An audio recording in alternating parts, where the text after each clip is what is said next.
How do you get motivated to work out, and what separates people who are avid fitness enthusiasts who are working out consistently and those who are wannabe fitness enthusiasts who are always on and off again, trying to get started and looking for that motivation and struggling to get that momentum moving? Welcome to the Total Fitness Bodybuilding Podcast with Lee Hayward and Jeff Samataro. Since 1997, Lee Hayward's Total Fitness Bodybuilding has been online helping guys to build muscle, lose fat, and become the best version of themselves. The goal of this podcast is to provide you with real-world practical fitness and nutrition advice to look your best, improve your health, and feel confident in your own skin, so you can live life to the fullest without having your body holding you back from doing the things you want to do. So if you're ready to get started, let's jump into the show. Welcome to the Total Fitness Bodybuilding Podcast. Lee Hayward, joined with Jeff Samataro, and we're on episode number 4. Boom, boom, boom. Moving right along with our Total Fitness Bodybuilding Podcast. And how are things going with you today, Jeff? How's life treating you? Things are going really well. I woke up this morning and I went for a morning run. I just got back, did a 5K to start the day. And my wife and I were staying committed to our goals of trying to train for the LA half marathon that's going to be in March. Wow. Okay. Yeah, so I'm feeling pretty good. Somebody who's never been an avid runner, I've been pretty happy with how I've been feeling on the track. Good stuff. So was this a track run that you did this morning? Yeah, I'm starting on the track because it's nice and soft and not as hard as running on the outside, like on the sidewalk or something like that. I'm starting to really, really enjoy it. Like everybody who runs a lot, they always talk about that runner high and how it's meditation and how you really get into the zone. And I'm certainly experiencing that. It's like the hardest part is that first 2 laps around, but then once you get into the zone, it's like it does really turn into meditation, and you just kind of like focus in on the steps in front of you, and then before you know it, it's like, oh, I've done like 8 laps around, and it's pretty crazy how that happens. And then the endorphin rush you get when you stop running is just like, wow, pretty crazy. Good stuff. I love that. And I've been getting out for more cycling rides. The weather is cooperating a bit better, so I actually had 2 big rides this weekend. Did a 100K ride on Saturday and then did a 90K ride on Sunday. I'm building my work capacity back up because last year, that was a regular thing for me. Upwards of 300 kilometers a week is what I averaged last year. So that was, in the vicinity of almost 200 miles a week. That's kind of like what I was averaging in the peak of summer. So I'm not there yet, but I'm building back up to that. And I gotta say, I feel kind of similar when I do my cycling. Endorphins, it just feels good to do it. It really does. Sometimes it doesn't feel good to get started. It takes a bit of willpower to get your ass out the door to get started, but once in motion, it gets easier. And I find like that's something that really motivates me, is knowing that I'm going to feel so much better afterwards. Like it may not feel good in the moment. Sometimes it's like, especially if it's early in the morning, it's like, I'd rather sleep in. I'd rather be lazy or, I don't really feel like it right now. But if you just do it, just bite the bullet, just do it, get your gear together, get outside, then the momentum starts. And of course it starts to feel good. And then when it's all said and done, there's such a feeling of satisfaction versus if you didn't do it, then you're left with the feeling of regret. Like, oh, I wish I did it. Yeah, that's the case with most days. Most days I wake up and I head downstairs and I have my morning coffee. And the first thing is my brain tries to talk me out of doing it. Before I done anything, my brain's like, yeah, you've been working hard. You don't need to do it today. You could just hang in. It's very rare where I wake up and I'm like, yeah, let's go. I can't wait to get out there and do some exercise. Mm-hmm. Very rare when I have those moments. It does happen, but 9 times out of 10, it's going to be the latter. Yeah, and that kind of ties in nicely to what I wanted to really dive into for today's podcast is the whole topic of motivation. How do you get motivated to work out, and what separates people who are avid fitness enthusiasts who are working out consistently and those who are wannabe fitness enthusiasts who are always on and off again, trying to get started and looking for that motivation and struggling to get that momentum moving, right? That's what I really want to dive into. It's interesting how different scenarios play out because what may be a given situation could elicit two different responses depending on the individual. And I'll use one example that we've all went through recently, like the whole pandemic. When everything got shut down a few years ago, a lot of people use that as an excuse to let themselves go, to neglect their health and fitness. And a lot of people have gained the COVID weight gain, so to speak. And I'm still talking to people who are complaining of the COVID weight gain, even now. Like, oh, I piled on 30, 40, 50 pounds over COVID and still trying to get back on track, even though there's nothing stopping us. Like the gyms are open, everything's back to normal. Like, why are why are you still dwelling on that as an excuse or a hindrance for your motivation? But people are. And then ironically, a smaller percentage, a much smaller percentage, but some people use that whole scenario as an opportunity to prioritize their health and fitness. And that's exactly what you did, because I know you reached out to me right at the height of the pandemic is when you made your best transformation. Yeah, I reached out to you in December of 2019. So yeah, then in March of 2020, that's when everything kind of hit the fan. And that's when I decided to really dig deep and really focus on fitness and take it as an opportunity to get better and to kind of springboard myself into the lifestyle that I've always wanted to have. And it was a great decision. I'm so happy I did it because now I've been in the groove now for so long that it's really become an integral part of my life where I don't have to think about it and it just happens. Like I'm very much into the routine of it. But yeah, I took that opportunity, that whole lockdown period, to get really consistent with working out. And I did it all at home too, Mm, all with calisthenics and just some free weights that I had, pull up bar, Olympic rings, and just made the best out of it. mhm, So it's very clear that I could have went in two different directions there. I could have either said, okay, well, obviously it wasn't meant to be, and this was a mistake, and I'll get started once this is all over. I could have had that kind of mindset. But instead, it was like, hey, I have all this time on my hands. I'm at home. My wife, she's a registered nurse, and she was working at an urgent care center in one of the biggest cities in New England at the time. So that was very nerve wracking, and I was worried about her all day and night. So what is there to do? I could either sit back and just like let my life fall apart, or I can get started on something and mm. take that time to invest in my health. And looking back on it now, it was the best possible decision I could have made at the time. And it's one of those things you're never going to regret getting into shape. You're never going to regret investing into yourself. It's interesting how you say that, because during that whole time we seen two drastic spikes. Like the big ones, of course, junk food sales went through the roof, alcohol sales went through the roof, like all that kind of stuff. TV subscriptions like Netflix and all the different streaming services went through the roof, like all those things spiked. But at the same time, home gym exercise equipment also went through a spike. I mean, there was a massive shortage, and of course the price of fitness equipment went through the roof during that Hmm. whole, like, I know people were selling off used equipment for more than they spent new, right? Like they were really hijacking the prices here, right? And just taking people to the cleaner, selling it off. But it's amazing you have these two different dynamics. So some people used it as an excuse to let themselves go, and other people used it as an excuse or a reason to prioritize their health and fitness. And I really want to try and unpack what's the difference here. Like, how can we help someone who does have those tendencies to let their fitness slide and are always looking for that external motivation? Because this is a common question I get. Like, people, they want to get in shape, they want to look better, they want to feel better, they want to improve their health, but I'm not motivated to work out. I'm not motivated to do so.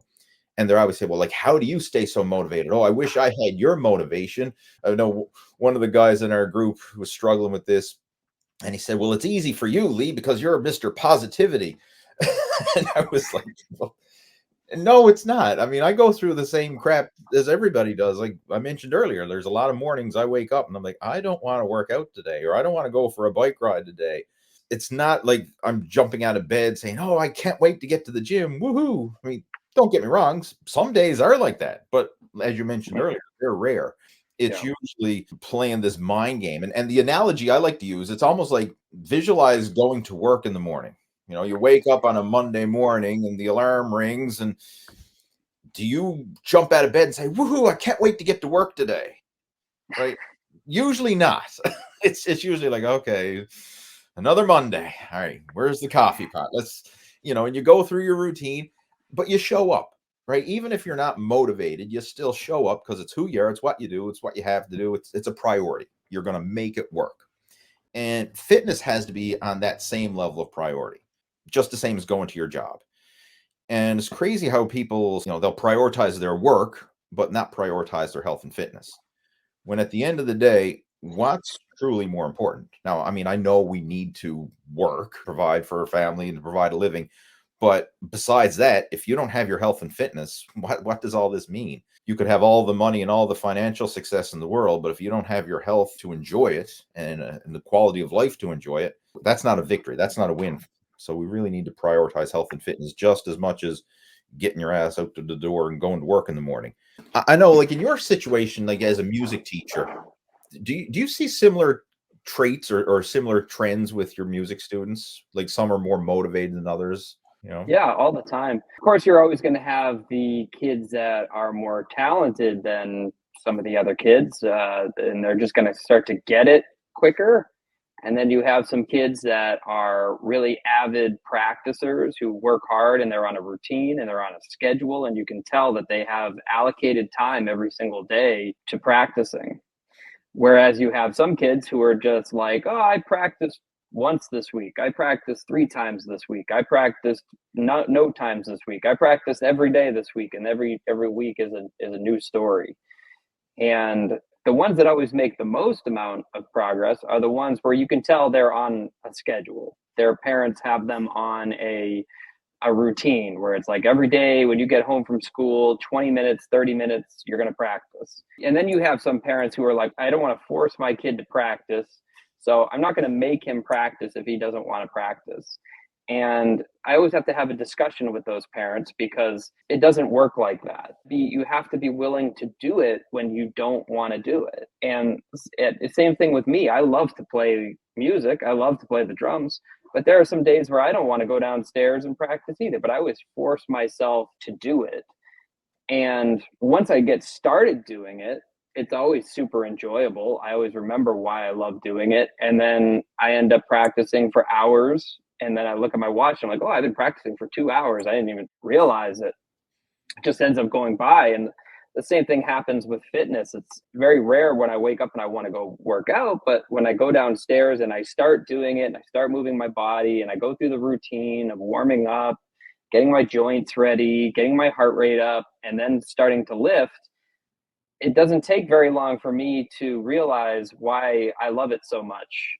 And then I start enjoying it. And then before you know it, I look at the watch like, oh, I'm already done. Wow, 45 minutes went by. An hour went by. So yeah, so there's a lot of parallels between the two for sure. And I think one of the big glaring similarities is the importance of having a routine and having a schedule and sticking to that schedule whether you want to or not. I love that. And one thing I noticed when you were going through your coaching program, I used a lot of music analogies to kind of help Mhm. share this with you because obviously you're a professional musician and you can relate to that side of it. But I used a lot of parallels from music to fitness because, again, there is so many similarities, especially when it comes to the structure, the routine, the discipline, and just making that work. Again, Yeah. what are some of your routines? Do you have a set morning routine that you like to follow or a set daily routine that you like to follow that ensures you follow through with your habits?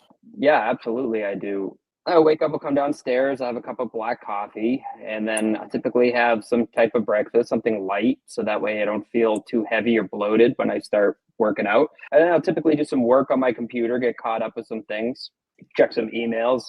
And then afterwards, what I'll do just to get started is I go through just some mobility work.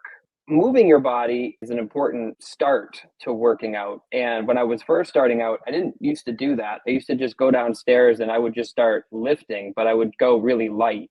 and then just kind of build up to the heavier weights. But I started working with a calisthenics coach recently, and he had me going through a very routine and detailed warm-up session where I was preparing my joints, going through different mobility and joint warm-ups, and then getting my heart rate up by doing different types of ground movement or animal movements, which I know you've mentioned you've done in martial arts before, or doing some kind of burpees or running in place or something like that. But like once your joints are warmed up and you got that, everything feels nice and lubricated, and you got your heart rate up, and you get a little bit of a light sweat going, then all of a sudden now I can hit the weights with more intensity right from the very beginning. Does that make sense? Yeah, it does. Mm-hmm. And I like that. That's what I wanted to ask. Like, what is your routine to start? And I've developed more of a routine as well. I mean, for us now, myself and my wife Trish, what we usually do is we get up and, of course, get Harvey ready to go to school. Once he goes to school, then we start our routine to get ready for the gym. Like, cross it off the list early in the day if possible. Now, I know for some people's schedule that's not always possible, especially for people who work really early, so you might have to work out later in the day, but if possible, get it done in the morning, because I found from personal experience and from working with coaching students, those that work out in the morning tend to be more consistent, more habitual, more on a set routine than those who leave it later in the day, because Mm-hmm. you cross it off the to-do list right away. Before you get busy with the responsibilities of the day, before you go to work and all the crap of other people's demands on your time and all this stuff, and then it just drains on your energy levels, it drains on your motivation, drains on your willpower, and then after a full day of work and responsibilities and people saying, hey, go do this, do that, you got to go to the grocery store, got to pick up that, got to take the car to the garage, got to whatever, and then next thing you know, it's like, oh, I'm too tired to work out. So if you can get Yeah. it done in the day, that's the best scenario. Now, with that being said, it doesn't mean you can't make it work later in the day. For people who they work out later in the day, you can still make it work. For my bodybuilding career, when I was competing for, 15 plus shows that I did from my late teens right up until my early 30s, that whole time frame when I was competing regularly, I did evening workouts. That worked for me. I made it work. But now I find with more responsibilities on my plate, I find that it's easier to get it done first thing in the morning, cross it off the to-do list, and then get on with the rest of my day. So I don't even want to check my computer, right? I don't even want to check my email or anything like that first thing in the morning personally, because I find if I get in on the computer, then I'm fighting fires. Like somebody wants this and somebody needs that. And I got to do this. And I got to, like, all of a sudden now my brain is cluttered with all this to-dos that it can distract me from the workout. So like, I just want to have my, get up, have my morning coffee, have my breakfast and all that. Do very similar to what you mentioned. Have a nice light breakfast, something that's going to just fuel me and energize me, but not make me feel heavy and sluggish. And then get to the gym or get out for a bike ride, whatever it happens to be. Like for me, I alternate weight training one day and I do cardio the next. So Yeah. usually it's a gym workout and then the next day is a cycling workout, alternating like that. But I always try to cross that off the list first thing in the morning, and that is how I stay consistent. I've done similar things. I've worked out in the evening and I've worked out in the morning. I find when I work out in the morning, after I'm done, I attack my day, my other daily obligations with a lot more intensity. I'm ready to go. If I'm working out in the evening, it takes me a little while to kind of get into the day, if you know what I mean. So getting started right away in the morning, it kind of like springboards the whole rest of the day after that. And then you kind of have that post-workout endorphin rush. You feel calm. That post-workout calm that you kind of get is really, really nice. And it just kind of makes you feel like, okay, the hardest part of the day is over. And now I can get into everything else with a lot more clear-minded than if I wouldn't have done it. One thing that I want to address now is how can we pick up the pieces and get back on track when we fall off the wagon, when we fall off the rails? And this is something, it's not a matter of if you fall off track, it's a matter of when. Like we have to anticipate life is going to throw challenges and curveballs our way. Everybody's going to go through this. Like nobody is perfect. And sometimes when we see fitness influencers and athletes, we kind of think, oh, they must have it so easy, or their life is so good, or we kind of fantasize like my life is hard and theirs must be so easy. Because a lot of times, especially if you're following people on social media, you're comparing your day-to-day grind with their highlight reel, right? They're Mm. only showing the wins, they're showing the victories, they're showing, again, the highlight reel, whereas they still go through the day-to-day crap, but very often that's not going to be front and center on their Instagram stories and their their social media feeds and stuff like that. Because, hey, let's face it, I mean, that's not sexy, that's not cool. People want to share the highlight reel, but everybody goes through the ups and downs, and sooner or later everyone's going to have some challenges, some setbacks and derails, whether it's an injury, whether it's an illness, whether it's career changes, or moving, or maybe there's a death in the family, something. Everybody's going to have challenges like that. That's inevitable. When we're working with people within the whole coaching program, the Muscle After 40 Blueprint, this is mostly what we're focusing on. Like, it's not always the what's the best workout, what's the best set and rep pattern, what's the best macros and calories. And I mean, we do focus on that, don't get me wrong, but most of the time, I would say 80% of the time, we're helping people to work through real life challenges and make the best of those situations so that you can be good enough, but good enough consistently. Or another way of putting it, so you can be consistently good versus occasionally great. Because that's the way a lot of people approach their fitness. Is they're like, well, when I have all that time, and when this project at work is done, and when the holidays are here, and I don't have anything on my plate, and everything is smooth sailing, then I'm going to start that workout, then I'm going to start that diet. And those smooth sailing periods, I mean, yeah, sure, they exist from time to time, but they're very sporadic and they're very short because life has a way of throwing stuff in your path, throwing obstacles your way. And knowing how to deal with those obstacles is really the key to making this work. So, even over the past several years now that you've been on this fitness journey, how have you dealt with some obstacles? Like, can you give some examples of obstacles or challenges that you've went through and how you've kind of bounced back from those? Sure. I've tried to actually create more flexibility and fall off the rails more often nowadays Okay, than I used to. let's unpack that. Yeah. So because I used to be super hyper focused. I used to always think that it isn't a spectrum, that there's only two sides of the coin, that you're either on or you're off.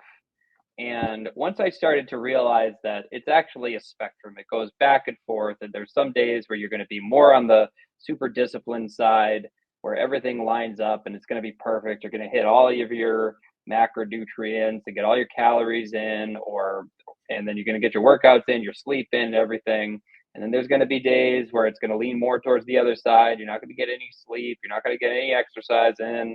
Your nutrition isn't going to be ideal. So knowing that as long as you're leaning more towards the positive side of the spectrum more often than not, you don't stress about when things aren't perfect. And I've been doing it now for so long that I've come to realize that that's like, okay, 5 years of hard work isn't going to disappear overnight if I go out with some friends and we get some fried seafood or something like that. It's not that big of a deal. But I think time needs to go by, experience needs to go by for you to really realize that. Because when you're making your journey and you're going from, in my case, I was 260 going down to trying to hit the under 200 mark. When you're going in that direction, you don't want anything to turn you around at all. You want to just constantly just move forward and thinking that it's going to be this like linear process. But that leads to all kinds of emotional roller coasters because it's not, as you know, it's not a linear process. So then when things happen and it doesn't happen or go the way that you wanted it to, you could either say, okay, it's a little blip in the road, I'm going to keep moving forward. Or you can say, oh, then this isn't for me, this isn't working out. And then you end up turning around and walking back in the direction you came, which is the worst possible thing that you could do. Yeah, so setbacks happen. I think just the experience of going through them and coming out the other side and being like, okay, this happened, not that big of a deal. I still look the same. I still feel the same. Or I'm going to get back on track. I'm going to keep going in the direction that I was going in, even though I took a little detour along the way. And it just starts to not become that big of a deal. You don't stress about it as much Mhm. as I did, or as at least as I did in during the beginning phases of it. Yeah, I can certainly appreciate that. And I used to have that all or nothing thinking, especially when it came to fat loss. As a former competitive bodybuilder, whenever I would go through my bodybuilding contest prep, like a lot of bodybuilders and fitness models and people who compete in physique sports, they make really good progress when they're on.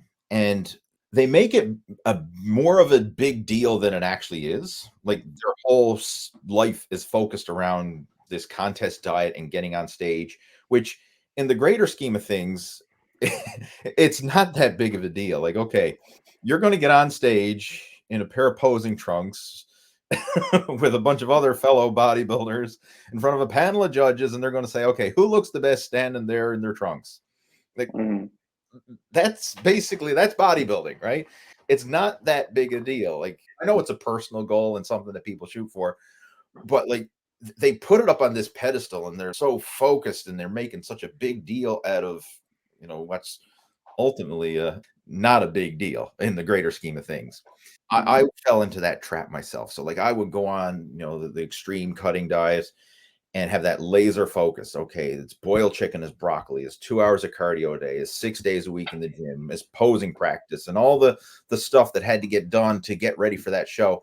And if anything derailed me for any length of time, like I was almost like, oh, screw it. I'm not going to hit my peak. I'm not going to be good enough.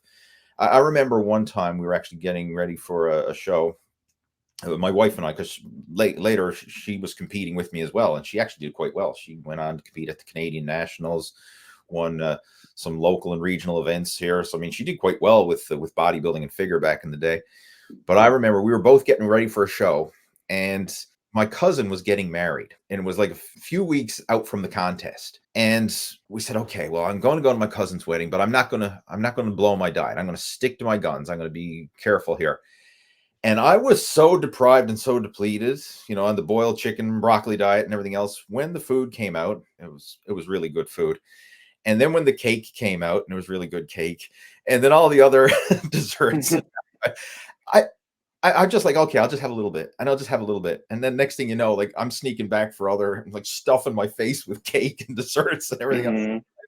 I just got into that moment where like I started and I couldn't stop, and I ended up having this big, massive binge eating episode at my cousin's wedding, and I felt so bad and fat and bloated afterwards that I actually pulled out of the contest because I said, I'm not going to be in shape. Oh, I blew it, and I was just like, months of training and everything else, and I blew it, and I actually threw in the towel and I canceled. I withdrew from the contest because I thought that was it, all or nothing. When in the reality, knowing what I know now, if I had just cleaned up my diet, I probably would have been right back on track and probably wouldn't have even noticed that. But it messed with my head. It was this all or nothing. Like that was what it Mhm. was. It wasn't a physical setback. It was a mental setback more than anything. Yeah. But because I had that binge and it ruined my perfect streak of weeks of no cheat meals and everything else, I just let myself go. And then again, it wasn't a physical setback, it was a mental setback. So I self sabotaged myself. And I see a lot of people doing similar things with their own diet. Now, I mean, maybe they're not dieting for a bodybuilding competition, but they're just dieting for whatever to lose weight and get in shape. But the same approach, like, hey, I'm on this super strict diet. I'm on keto. I'm on intermittent fasting, or I'm on, the diet of choice. And if they derail and go off track, then it's like, oh, screw it. I knew I couldn't stick to that diet. And they go back to the old habits again. Right. Mhm. Giving yourself that flexibility and realizing that it doesn't have to be perfect. That is a big liberating feeling and a big mindset shift that we really need to embrace. This good enough consistently approach. And Yeah. it's easier said than done, right? I know when we're talking about it now, it makes sense intellectually, but when you're in the moment, it's really hard for some people to let that go. And Mhm. I've had conversations with some of the other guys in our group, like one of the guys I feature regularly, Mike Brown. I mean, he full on admits like he's OCD, right? He's extreme one or the other, and he says like I've had to talk him off the ledge multiple times because if he'd Mhm. screw up or something didn't go according to plan, he was ready to just like screw it. That's it, right? I'm ready to throw in the towel here. But it's like no, like let's look at the big picture here. Like in the greater scheme of things, if you eat a healthy meal today, or if you work out today, you're still going to look the same tomorrow. If you eat like crap today and you don't work out today, you're still going to look the same tomorrow. Like one meal or one workout isn't going to make a difference. It's the Right. accumulation over the long term. Are you having more good days than bad? And I actually had a conversation with another one of our coaching students recently, and the way that he rationalized it, because he was suffering from this as well, is he looks at it like a bank account. I'm putting a deposit into my account, or I'm withdrawing from my account. So if I stick to my diet, if I'm eating healthy choices and I'm working out and I'm getting good sleep, those are all deposits in the account. That's building up the bank account. If I have a cheat meal, I stay up late, I drink alcohol, or I skip a workout, that's a withdrawal from the bank account. And you still have deposits and withdrawals from the bank account, but still accumulate wealth over time. As long as you're earning more than you're spending, you can still make it work. And the same principle applies with your fitness. Like, it doesn't have to be perfect, right? There's going to be positives and negatives, moving forward and moving backwards. But as long as you're moving forward more than you're moving back, you can still make it work. I know that's a hard pill to swallow for a lot of people. They really have a big hang up of this all or nothing. And that's a hard part. And that's something, again, we really try to focus on, to humanize fitness and nutrition for people. Yeah, I think of it in a very similar sense too. It's like investing into your future. It's investing into your career, into your life, into your relationship. Because I don't do this to be a bodybuilder. I don't have any aspirations to do like a bodybuilding show or do any kind of competing or anything like that. There are some things that I like that I've done, like I'm preparing for this half marathon, but I have no ambitions of getting on stage like that. Because of that, I need to find my reasons why. And I know we talk about this in the program as well, your 5 whys exercise that we have our clients go through. And I think that that's a really strong exercise. It's probably the most important, the one that I did going through the program, is identifying your whys. Why do you do this? Why are you getting up every day and working out? And if you have your whys in order and you know why you're doing it, and you have a really strong connection to it, then I feel like it becomes easier over time to stick to the program. As opposed to if you're doing this for vain reasons, or if you're doing it because, I don't know, I'm just doing it because I want to look good naked or something like that. Those kinds of things are very fleeting, and how you feel one day about that is going to change the next. But if you have a big reason, like I want to do this because I want to have a great career, because I want to have a great relationship, because I want to be closer to my wife, because I want to be strong and able, because I want to run marathons and I want to climb mountains and I want to have strength well into my later years and make the best years out of my life. I don't want to have the best years of my life behind me. Then now all of a sudden working out doesn't become such a big deal anymore, because you know why you're doing it and you're willing to make those investments long term, regardless of how you feel. Like, how you feel in the moment is irrelevant in the grand scheme of things when you look at the bigger picture down the road. So that's how I rationalize it in my head. And it's always helped with me, and the results are there. Ever since I started working out and getting into shape and paying more attention to my health and fitness, my career has taken off, my relationships have taken off.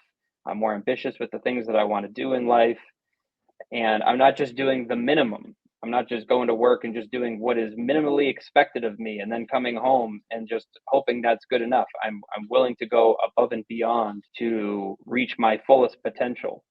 That's what keeps me going day in and day out. It might not be what's going to keep everybody else going day in and day out, but it's what works for me. And it's kept me consistent for this long. And now I can't envision my life without doing it, because of all the positives and the positive dividends. If we want to go back to our investment analogy there, all of the dividends that I've been getting from these investments. I love that analogy. And now it's become an identity, that this is the new version of you and there's no going back to the old version. And that 5 whys exercise, I actually made a blog post about that. I'm just going to bring it up here on the screen. The 5 whys, and I'll put a link to this down in the show notes if anybody wants to read this and go over it. But this is a powerful exercise. But I went through it. I'm just going to share my personal whys. Where are they down here? usually starts off with some surface level answers. Like, why do you want to lose weight and get in shape?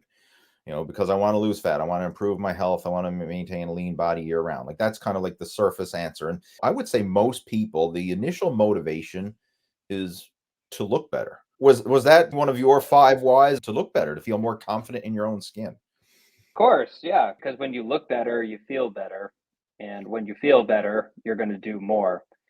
But Mhm. yeah, of course, everybody wants the body. Yeah. That is super motivating Mhm. for sure. You know, I think that is the initial drive for a lot of people, is we just want to look good. But once you get beyond that, like, there's usually deeper levels. Like, you can always peel back the layers of the onion. And that's the whole idea of this 5 whys, is to really peel back and see, like, what's really going to motivate you, and stack the surface level answers, and then the deeper level ones, and kind of try and stack all these things to move you forward. But when I look at that, okay, the initial reason, why did I want to lose weight and get back in shape? Well, why is that important? So I can look lean and athletic and feel good about myself. I don't like being fat and overweight, and I want to look like a fitness coach who actually takes care of his health and fitness. Because in my situation, after my son Harvey was born and I had stopped competing in bodybuilding, like, I neglected my health and fitness, and I got the quote unquote dad bod. And the dad bod is a real thing. It's so easy to let your own priorities slide while you're taking care of your family. If you got newborn kids, or whatever age your kids are, they're going to take priority. But it's so easy to put your needs below the needs of your family, below the needs of your children. And a lot of people think that's the admirable, the good thing to do, right? A good parent is going to do that. We're going to put our needs below our kids. And to a degree, that makes sense. I understand where that's coming from. But you got to look at it from a bigger picture perspective. If you're not in shape, if you're not healthy, how are you able to give the best to your family? How are you able to be the best provider for others if you can't even take care of yourself? And we all know people, I'm sure, who've neglected their health and fitness to the point where they can't even look after themselves. And now their family has to look after them, right? They become a Hmm. burden. I mean, I see it all the time. I mean, if with my family, relatives, and neighbors, and people I just know personally, you can get away with it for a while. Like, they go from being the man of the house, the breadwinner, taking care of everybody else, getting shit done. And then if they neglect their own health and fitness, and the health challenges start to creep up, the high cholesterol, the high blood pressure, the diabetes. Some guys I've known had stroke and cancer and all these other issues. Now they're not the breadwinner, the provider anymore. They're going through medical treatment and everything else. And very often now their family has to take care of them. So they go from Hmm. being the provider to being the biggest burden. And it's sad. And it's the crazy thing is, this is happening younger and younger. We kind of visualize that as, oh, that's an old person issue. When someone's in their 80s, okay, yeah, they're going to be a burden or whatever.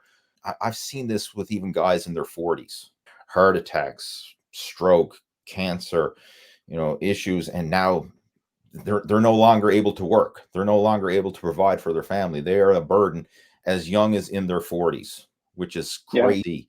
We're approaching the generation where the children are no longer, are not going to exceed the lifespan of their parents. We're kind of approaching that tipping point. I've heard a lot of people say that. Like, hmm, generally throughout history, the following generation tends to live longer than the previous generation. We've seen that over and over again. But we're kind of now at this tipping point where all these obesity related illnesses and diseases, maybe this is the generation where we're not even going to live to be as old as our parents and our grandparents did. which is so sad. It is. Hmm. So, I'm getting to the deeper levels here. So ultimately, the deepest level for me was, I wanted to be able to enjoy living my life to the fullest and do the things I want to do without feeling shame, guilt, or embarrassment. Have more energy, more confidence, set a positive example for my son. And I didn't want him to see his dad being fat and out of shape. That's my main motivation at this stage of the game, is I want to Hmm. set positive examples for him so that he grows up learning the importance of health and fitness. Yeah. In my Hmm. situation, I'm still in the look good, feel good, and enjoy a better quality of life. I haven't really dove into the health challenges yet, because that's not been a reality for me. You know what I'm getting at? Like, I know for Yeah. I think the main motivation for a lot of people, it's still the confidence, the physical look, to be able to do the things you want to do without your body holding you back. But it's not usually the health challenges. unless you're at that stage where the health challenge is knocking on your door. Like, I'll give you an example. One of the guys in our coaching program, Paul Miller, he had his wake up call after having a heart attack. So like he had his brush with death, and that was his big wake up call.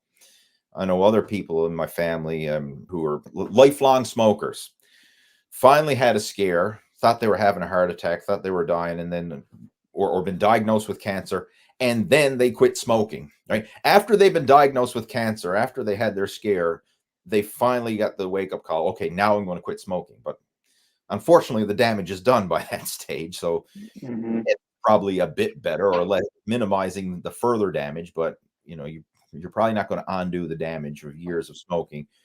It's sad that people get to that stage where things are so bad before they turn it around. I think most people are not at that stage yet because that's such a distant thing. It's a future challenge or a future thing. Like, I know it's coming up, but it's not here now. I still enjoy being overweight and being lazy and eating my junk food and not going to the gym. It may hinder me down the road, but it's not hurting me right now. It's not going to hurt me today. We kind of need to rewire ourselves to think of how can we get that delayed gratification, things that may not feel good in the moment, but are going to feel much better down the road versus doing the things that feel good now, but are going to feel way worse down the road. I did want to comment on the last reason why that you had there, where you said that you wanted to be a positive role model for your son.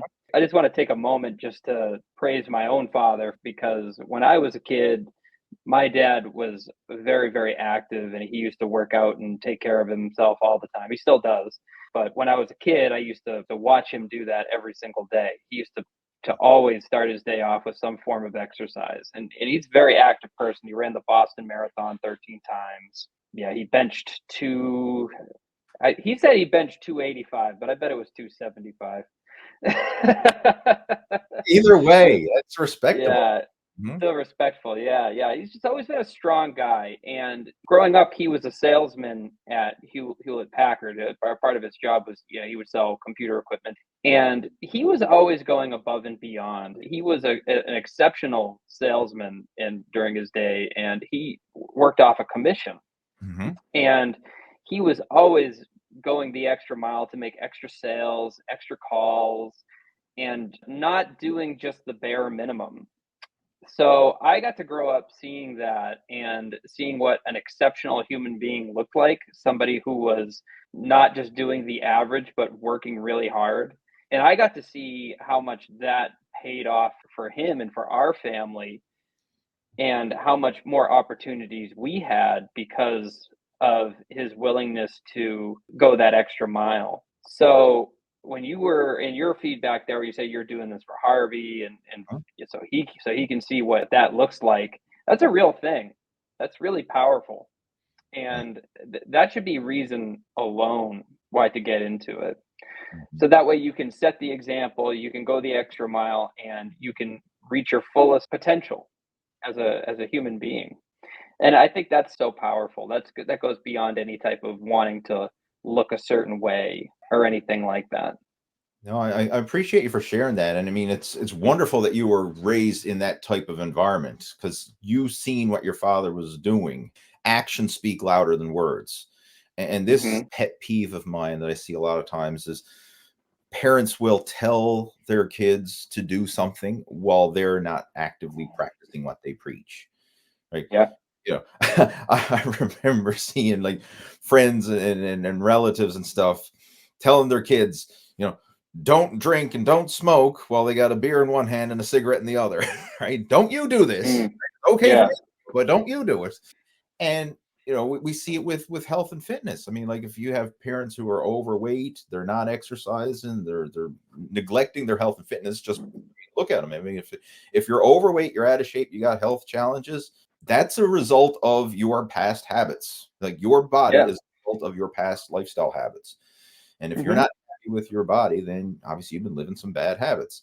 And your kids are seeing that, right? Regardless of what you tell them, and try and install these positive beliefs or positive words of encouragement or whatever, the actions speak louder than words. So if you're someone take action and living it, like you mentioned, your father is a runner, ran the Boston Marathon multiple times, worked out, just seeing him being that go-getter, And look at you. I mean, you're kind of like following in your father's footsteps in your own way, but I mean, like those core habits have passed down. Yeah. It's funny too because in my teenage years and when I was in my 20s, I didn't want to be like that at all. And I used to resist working out and used to resist doing any kind of form of exercise. And I would see how hard my dad would work, and I would say, "Well, I don't want to work that hard, or I don't want to prioritize work that much. I want to YOLO and live life to in my own way and everything." But it wasn't until I had a realization, I'd probably it was like in my late 20s, my early 30s, where as I fully develop into a man, I start looking at my own father and start realizing like, okay, yeah, he actually was onto something. Yeah. And he had it really figured out. So yeah, no, I'm super thankful that I got to see that, and super thankful that I got to witness somebody, a role model figure for me, realize his fullest potential as a man, because then it made me want to do that as well with my own life. I realize the importance of it now. Yeah, I love it. Let's just like backtrack now. Like we've kind of focused on the reasons of why this is important, but like let's just take someone who's in a situation where they want all this, like they want to improve themselves. What are some action steps that we can take now? Like let's just say you've been neglecting your health and fitness for a while, neglecting your eating habits, and you know you need to make a change. How do we make that change? Because it's such a daunting task to try and overhaul your entire diet and lifestyle. People come to the realization now after hearing this, or they probably they already knew, but we're verbalizing what's been bouncing around in the back of their head now. They know, okay, I need to make a change, right? I know I Mhm. need to do better. I know I should exercise. I know I should eat better. I know what to do, but for some reason I'm just not doing it. How Mhm. do we make that initial shift? Like how do we get that momentum rolling forward? For me, when I went through my muscle after 40 transformation, like I let myself go after Harvey was born and I stopped competing in bodybuilding, I really fell off the rails. And it was hard to get back on track again because in my situation, I was always comparing myself to my old competitive bodybuilding days when I was on stage and, at my peak, I actually won the Newfoundland provincial championships back in 2007 it was. So like that was my peak in terms of muscularity and fitness. And I was always saying, well, I'm never going to be that good again. I'm not going to be that big again. I'm not going to be that muscular again. I'm not going to be that strong again. So it's almost like it was disheartening to try and start again when I knew I'd never reached the previous best that I had done. But I wanted to be better than I was. I didn't want to keep going down that slope of, getting the dad bod, getting fat and out of shape, and of course, ruining my own health and setting a negative example for Harvey. So I wanted to turn things around. And one of the things that really helped me was giving myself permission to start small. Let go of that old school bodybuilding approach of 6 days a week in the gym, go hard or go home, like, no pain, no gain, like all these things that make cool social media, Facebook, and Instagram memes, the Mhm. hardcore approach. I had to like let that go and just say, like, I just need to start off with some basics. And I remember for me, one of the things that I started with was just going for a daily walk. Like that's literally one of the key habits that I started with. I just want to go for a daily walk. And I even made it so small because back in my bodybuilding days, I had this mindset, well, if I don't have at least 45 minutes to do cardio, I don't have time to do cardio. If I don't have 2 hours to go to the gym, I don't have time to work out. I had these mental blocks because that's what I used to do when I was competing, 2 hour workouts, 45 minutes or more as a minimum for cardio. But I gave myself permission when I was making my comeback to go small. So I'm going to go for a 10-minute walk, or I'm going to do a little body weight circuit routine at home. I'm going to do a set of push ups and a set of squats, and I'm just going to alternate that back and forth for 10 minutes. Like I gave myself permission to do these tiny workouts that most people wouldn't even consider anything because it's so small, so short.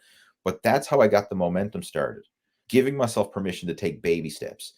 And it starts to compound. You get outside, you go for that little 10-minute walk, and like, hey, I feel good afterwards. Granted, it wasn't no earth-shattering physical performance, but I feel good. And that feel good carried over. And then, of course, after I did that walk, then I want to follow it up with better eating habits because of that walk, that positive momentum I did. Same with the workouts. I mean, okay, I don't have time to go to the gym, but I can do something. I can do push-ups. I can do squats. I mean, I had a home gym in the basement. I can do some dumbbell exercises or whatever. I can do something. And I gave myself permission to do these little mini workouts and then just let that positive momentum build. Never even had a rhyme or a reason. Like it wasn't, oh, I got to follow a push pull leg split and I got to do these exercises and this set and rep. And no, I just show up, do something. Like I just gave myself permission to do something without putting all these strict rules around it. Because I find a lot of times people hold themselves back because they say, well, I need to have the perfect program. I need to have my workouts and my sets and reps and training split laid out. I need to have my calories and macros and meal plan laid out. Like I have to have everything laid out. But just start now, right? Just like give yourself permission. How did you go about it? Like when you started, did you follow any strategies like that, or did you just start making better choices? I think you need to start with what you're already good at. So everybody has something that they can do. You said just go for a walk if you just want to go for a walk, or if you have some gym experience and you already have some exercises that you're comfortable doing, Mm-hmm. then going in and starting with that and then building up over time. But I'll tell you the most important thing that I think that has made the most difference with me making progress and all the things that I've ever wanted to make progress in is I've never been afraid to surround myself with people who are doing what it is that I want to do. Throwing myself into an environment where where I'm surrounded by people who influence me. So in my case, with music, it was like, okay, I'm always going to hang out with the drummers who are better than I am. I'm going to go to music school, and I'm going to go to a big city private school here in Boston where the best musicians in the world come and study, because I want to be in that environment. I want to know where I stand, and I want to be motivated by people who are working hard and doing what it is that I wanted to do. So when it came time for me to start getting into shape and taking that more seriously, I wanted to be surrounded by somebody who was living the life that I wanted to live. And in my case, that was you. I found you, and you were an inspirational guy because you had a wife, you had a family, you had a kid, you were exceptionally in shape, you owned your own business, all of those things that I wanted to do. So I was like, okay, I'm going to hang out with him, Mm-hmm. and he's going to tell me what it is exactly that he's doing, and I'm going to follow that to a T. And once I had that model, it all of a sudden became very clear, like the path was clear. But I think when you don't have a very clear path and you're like, I want to get in shape, but and I know I have to exercise and I know I have to eat well, I don't know how to exercise. I don't know what exercises to do. I don't know what foods to stay away from. And don't go online and start looking up what foods to stay away from, because there is literally an article dedicated to any food that you can imagine telling you not to eat it. I was at the calisthenics park last week and I was talking to a guy and he was asking me about diet, what I do for diet. And I mentioned vegetables and he said, "Vegetables?" He was like, "I thought you had to stay away from vegetables because it converts into sugar." And I was like kind of flabbergasted because in my mind, I had just assumed that it was common sense. You want to lose weight, that's one big part of it is, eating a lot of vegetables. But he was he couldn't believe that I said that. So then we had to have a little discussion, I guess, about the importance of vegetables and why you should eat them. But anyway, sorry, I got off topic there. Oh, that's a good point. I mean, you're absolutely right with that. And there's so much misconceptions about nutrition. Honestly, I feel sorry for people who are starting their fitness journey today because the fact that there's so much information. When I Mhm. started, it was before the internet.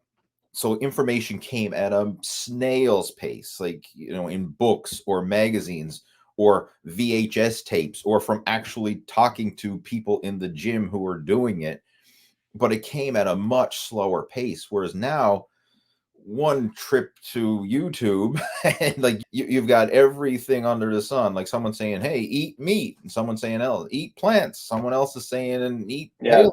Someone says, "Only eat one meal a day." So I got a challenge for you, Lee. Okay. What Yeah. you're going to do is you're going to go onto YouTube and you're going to type in the search engine, "why you shouldn't eat," and then insert anything you can imagine. And there is a video dedicated to why you shouldn't eat it. Why you shouldn't eat chicken. Why you shouldn't eat turkey. Why you shouldn't eat vegetables. Why you shouldn't eat fruit. Why you shouldn't eat carbs. Why you shouldn't eat fat. And you could do it with liquids too. You could why I shouldn't drink water.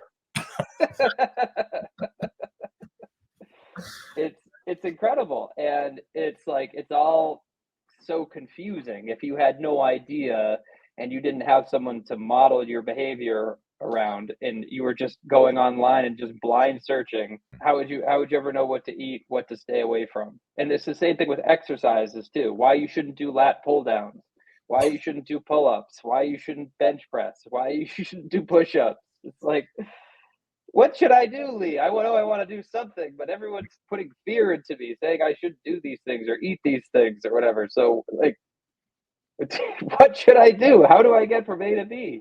To go back to my original point, I think like to eliminate that confusion, and for somebody who's just getting started and they want to get started and they don't know how to get started, that would be my first piece of advice: is get in some kind of social circle, or hire some kind of coach, or make a friend that is committed to working out that you can pick their brain out, and then just start there and then look for that kind of guidance. The proof is in the pudding. If somebody has a great physique and they have a great body, that's not something that they just acquired. Obviously their routine is working and they've been doing it long term.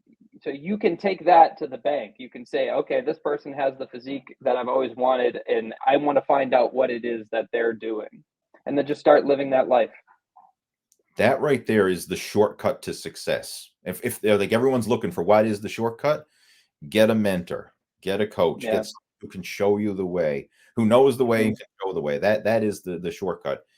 And a lot of times people don't have people in their social circle who they can get around in person. Like maybe their friends don't work out, their family doesn't work out, so they don't have those role models. Like, I mean, you mentioned your father was a role model for you when you were younger because he was active. Maybe a lot of people don't have that in their own social circle. But one of the cool things we have available now is we have virtual coaching. Like, even if you don't physically live near someone where you can physically get around them, you can virtually get around them. Like right now, we're virtually spending time together through this podcast, through the whole online experience. And even within our coaching community, I mean, we do regular Zoom calls like this, where we have get-togethers on a regular basis. We have our private coaching group where we have ongoing conversations. And we get to virtually be around people who are there to pull us up to that higher level, other people who are on the same journey, doing the same things, and create that brotherhood and that camaraderie and that positive encouragement to really pull each other up to a higher level. It's almost like a high tide rises all ships type of thing. That's what we really want to create. And thankfully, we've been able to do that. But it's so powerful to have that in your network, right? Whether it's in person, I mean, that's great. If you can work with somebody in person, absolutely do it. But the next best thing is to work with somebody virtually, and you can still reap the results. I mean, you're a testament to that.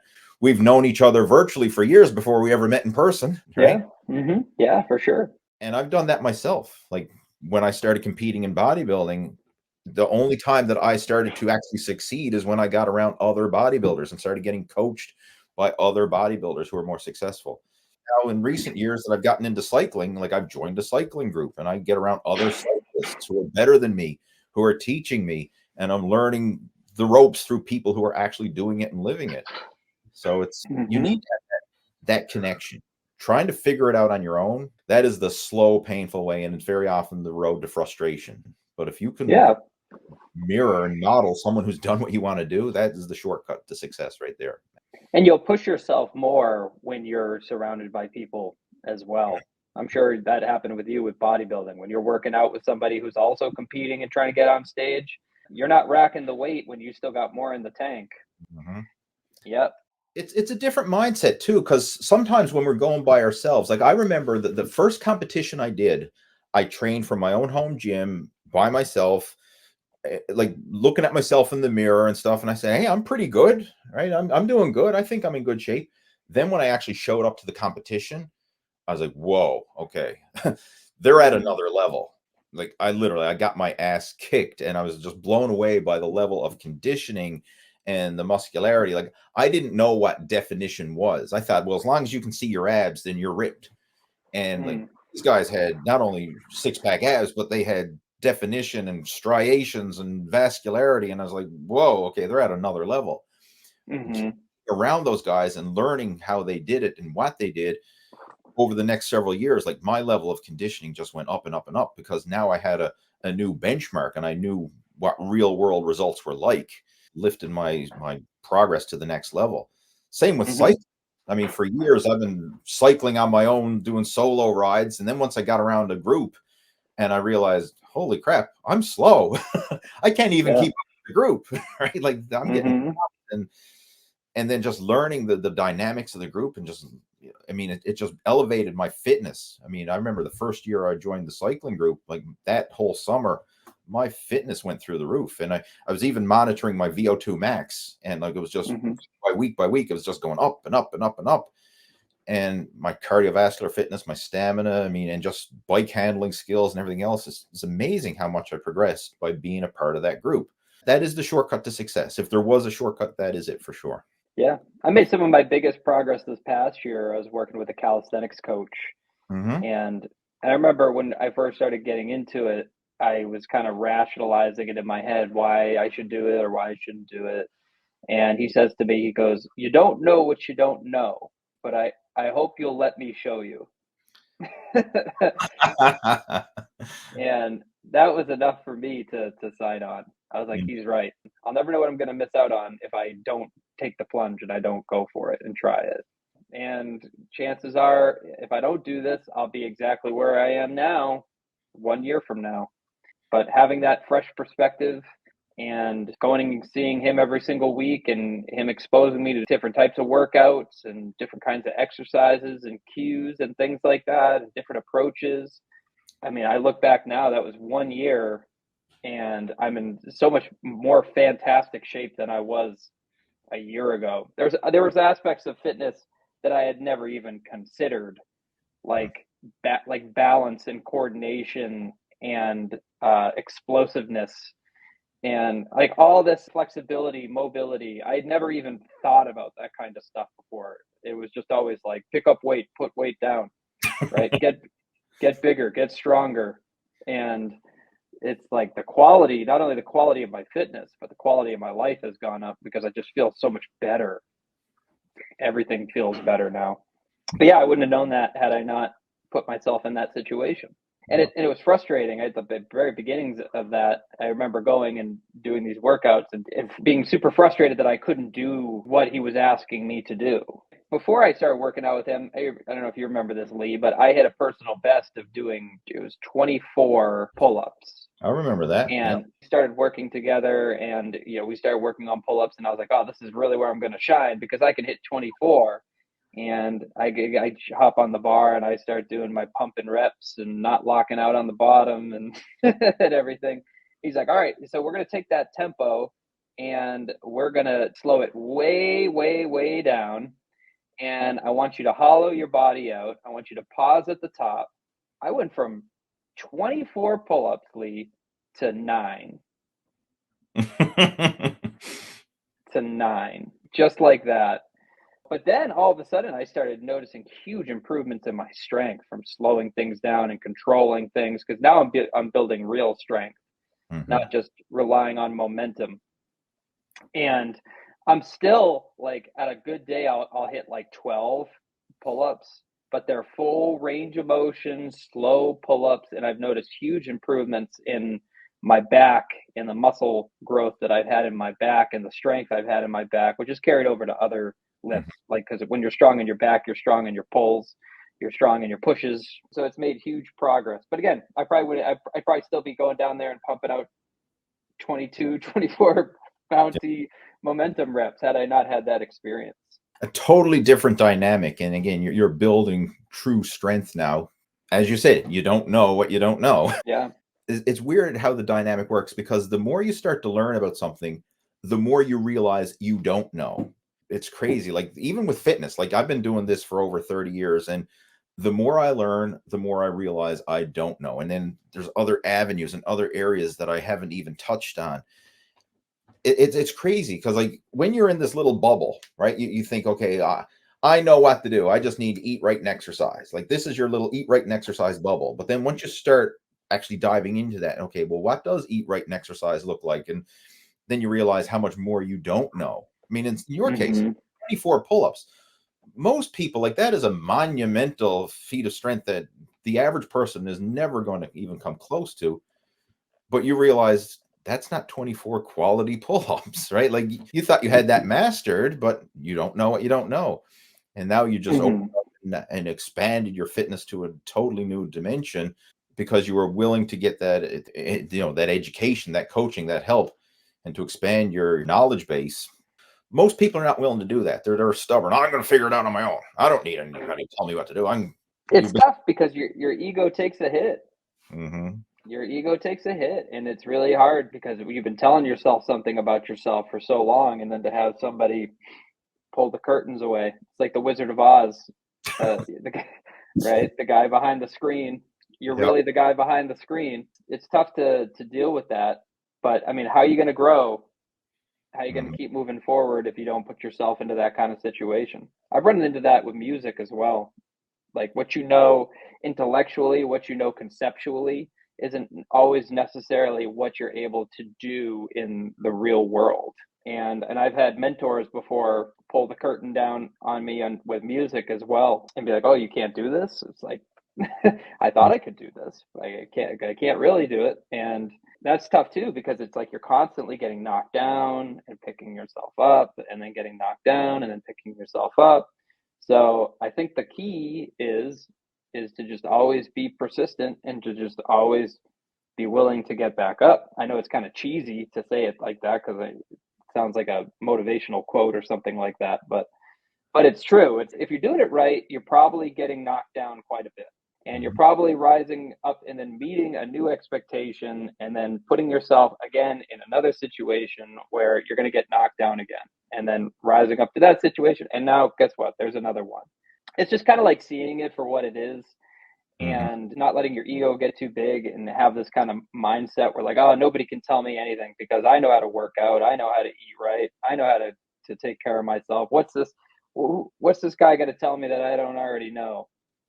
It's like, well, you don't know what you don't know.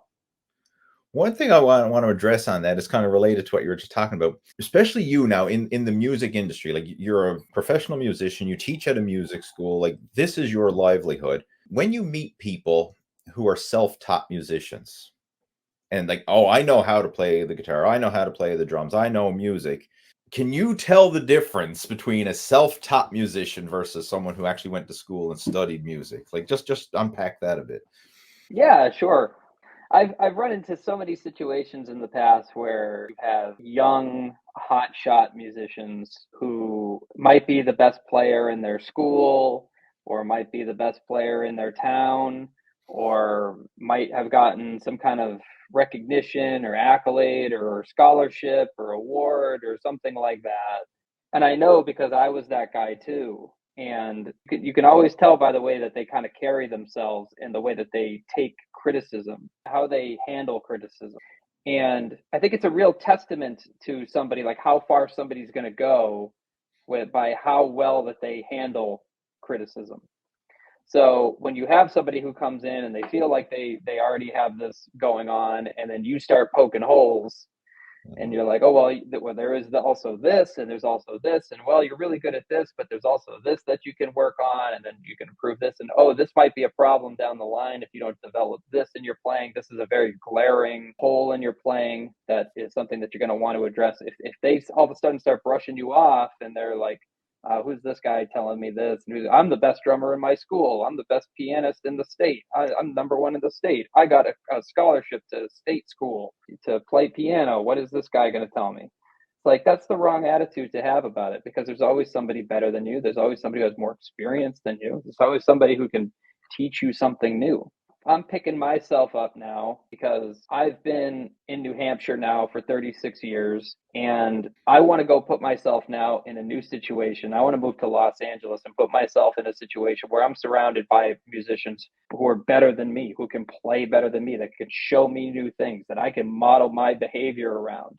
And it's going to be really hard at the beginning because I'm coming from this small pond here where I'm very successful and I've been able to make a great living for myself, and putting myself now in a giant pond and opening myself up to ego deflation and having to go through that whole process again of being at the bottom of the barrel and then trying to climb it.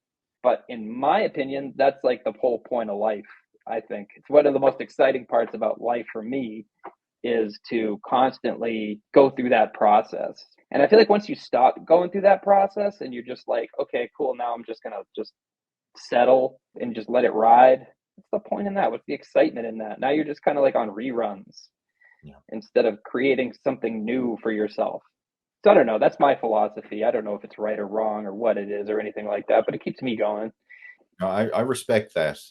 I can totally relate to where you're coming from. Like there's always another level. And I'm very similar to that with my fitness journey because I'm still learning. Like I still have a coach. I still get mentored by fitness coaches. Like I'm still trying to learn and better myself. And I spend more time studying and reading and researching fitness now than I ever did every day. Nonstop student. It's always an ever evolving process. There is no finish line to this. It's just there's always more. There's always another layer. There's always something deeper. There's always ways to improve. And I'm just passionate about it. I mean, it's just something that's like an unsatiable appetite. Like I just want to get better and better. Yeah. And I find once you stop that and you just, oh, I know it all. Like the minute you say, I know that, you kind of just shut off the learning process. But when you're open, like you approach things with that beginner's mind, it just opens up the possibilities for more progress. And then be willing to let people in to help you and put yourself in those environments. Like I love you're going to California now, to Los Angeles, to get around people who are operating at a higher level. I mean, some of the best musicians in the world, right? You're getting around them to let them pull you up to a higher level. Exactly. I mean, I do the same thing in the fitness industry. Like every year I'm going to fitness conferences and events, getting around some of the best fitness coaches and trainers in the world to let them pull me up to a higher level. Constant, never-ending improvement. That's what this is all about. Yeah. And that's what excites me the most about this whole thing is being around that. Like it's almost like how successful I will be actually achieving the goal isn't as important to me as the process of getting there. Does that make sense? It does.